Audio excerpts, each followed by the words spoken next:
नाज़रीन प्रोग्राम उॾात अनोखे आंदिया में हाज़िर आहियां प्रोग्राम जो मेज़बान मनी ढोमकी। असां तव्हांखे ॿुधाईंदा हलूं त असां गुज़िरियल कुझु महीननि खां वठी कुझु विथीअ खां असां ई प्रोग्राम हवाला न पेश करे रहिया हुआसीं कुझु ज़ाती वजूहात असबाबनि जे करे ऐं उन खां अलावा कुझु फ़नी असबाबनि जे करे। पर अॼु जीअं त ॻच अरसे खां पोइ असीं अव्हांजे अॻियां हाज़िर थिया आहियूं त अमूमी तौरु अव्हांखे त ख़बर आहे त असां पंहिंजे प्रोग्राम में अदब ते गुफ़्तगू कंदा आहियूं ऐं अदब ते मुख़्तलिफ़ लेक्चर्स ॾींदा आहियूं। पर अॼु असां इल्म जी उञ रखंदड़ दोस्तनि खे हिकु ख़ुशख़बरी ॾियण वारा आहियूं या जेकी इल्म जा मुतलाशी आहिनि। त अॼु खां असां हिकु नओं सिलसिलो जोड़ियो आहे पंहिंजे हिन प्रोग्राम में ऐं उहो सिलसिलो फ़लसफ़े ते हूंदो। यानी अॼु खां असां फ़लसफ़े ते जे उनवान ते टॉपिक ते सब्जेक्ट ते मुख़्तलिफ़ लेक्चर्स ॾींदासीं ऐं उहे लेक्चर्स असां तरतीब ॾींदासीं हिकु मख़सूस किताब मां जेको तमामु वेल रिकोगनाइज़्ड बुक आहे ऐं अमूमी तौरु उहो बुक फ़लसफ़े जे शागिर्दनि खे रिकमेंड कयो वेंदो आहे, सजेस्ट कयो वेंदो आहे। उहो बुक आहे a critical history of Greek philosophy. हिन महिल हीअ बुक मुंहिंजे हथ में आहे ऐं हुन जो लेखक आहे W.T. स्टेस। नाज़रीन हिन किताब मंझां असां पंहिंजा ही मुख़्तलिफ़ फ़लसफ़े ते लेक्चर्स ॾींदा रहंदासीं।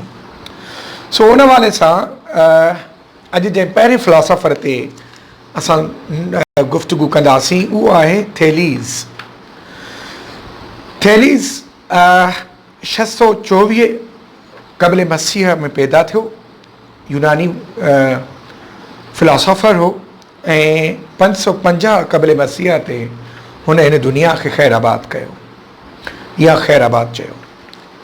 पर उन खां अॻु में जो असां थेलीज़ जे बारे में ऐं उनजी कॉन्ट्रीब्यूशन्स जे बारे में अवां सां कुझु वंडियूं असां तव्हांखे ॿुधाईंदा हलूं असां पंहिंजे नाज़रीन खे लाइ त फ़लसफ़ो छा खे चइबो आहे। हिकु नंढड़ी वस्फ़ जेका असां कोशिशि कई अव्हां ताईं ॿुधाइण जी अव्हां ताईं पहुचाइण जी उहा आहे त फ़लसफ़ो अमूमी तौरु लफ़्ज़ फ़िलॉसफ़ी यूनानी लफ़्ज़नि मां निकितलु आहे ऐं उनजो मतिलबु इहो अख़ज़ कयो वेंदो आहे त लव ऑफ विज़डम यानी ॾाहप जे लाइ मुहबत। ऐं फ़लसफ़े जो जेको इल्मु हूंदो आहे उहो अमूमी तौरु ऐं बुनियादी तौरु जेको आहे वजूद जे बारे में अनेक अखीचार सवाल पुछंदो आहे। उन खां अलावा इल्म जे बारे में त इल्म जी हक़ीक़त छा आहे, इल्मु किथां थो अचे ऐं उहे कहिड़ा ज़रिया आहिनि जिन जे ज़रिए इल्मु अव्हां ताईं पुॼे थो, असां ताईं पुॼे थो। उन खां अलावा अक़दार क़दुरनि जे बारे में ऐं अक़ुल जे बारे में, ज़हन जे बारे में ऐं आख़िरी ॻाल्हि त फ़लसफ़ो ज़बान खे बि ज़ेर बहस आणींदो आहे। ऐं फ़िलासफ़र जेके हूंदा आहिनि यानी जेके फ़लसफ़े जे इल्म जा ॼाण रखंदड़ हूंदा आहिनि जिन खे फ़िलासफ़र चइबो आहे, फ़िलासफ़र्स चइबो आहे, उहे जेके हूंदा आहिनि इन इल्म खे फ़लसफ़े जे इल्म खे मुख़्तलिफ़ ज़रियनि जे ज़रिए अवाम ताईं अवामुल नास ताईं पुॼाईंदा आहिनि। उहे ज़रिया कहिड़ा आहिनि? हिकु त सवालनि जे ज़रिए सवाल पुछिया वेंदा आहिनि मुख़्तलिफ़ उनवाननि जे बारे में। उन खां अलावा डिस्कशन्स थींदियूं आहिनि, ॻाल्हि ॿोल थींदी आहे ऐं अक़ल जे बुनियाद ते बहस थींदा आहिनि।